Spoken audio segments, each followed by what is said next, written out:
Alors, comme vous le rappeliez, peut-être pour poser le décor, hein, avant d'être parlementaire, j'ai surtout été maire d'une commune rurale de 650 habitants pendant 15 ans, président d'une petite communauté de communes, président d'un pays, vice-président d'un département rural, et les sujets qui nous rassemblent aujourd'hui nous sont assez familiers. Et j'aurais peut-être justement un certain nombre de propositions à faire dans la deuxième partie de mon intervention pour ce qui concerne les travaux au niveau de l'Assemblée nationale. Mais pour ce qui est des pays, puisque comme vous le rappeliez, je préside donc l'ANVP, territoire de projet. J'ai écouté vos débats parce que même si j'étais à distance, j'ai pu entendre un certain nombre de choses. Donc, nous, ce que nous défendons au niveau de la NPP, c'est que nous cultivons ce que nous appelons le bonheur local. L'idée, c'est non pas de travailler sur les derniers kilomètres, mais c'est de repenser peut-être la manière d'appréhender les choses sur nos territoires et de travailler sur le premier kilomètre.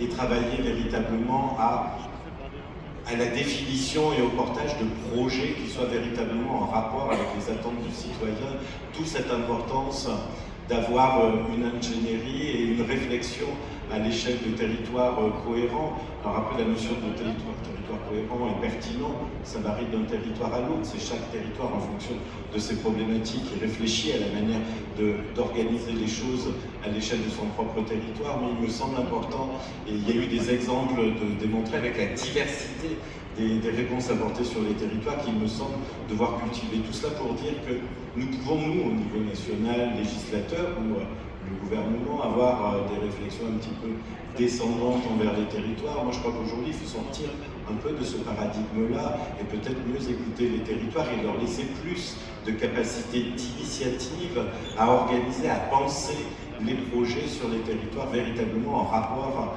avec les besoins de leur population.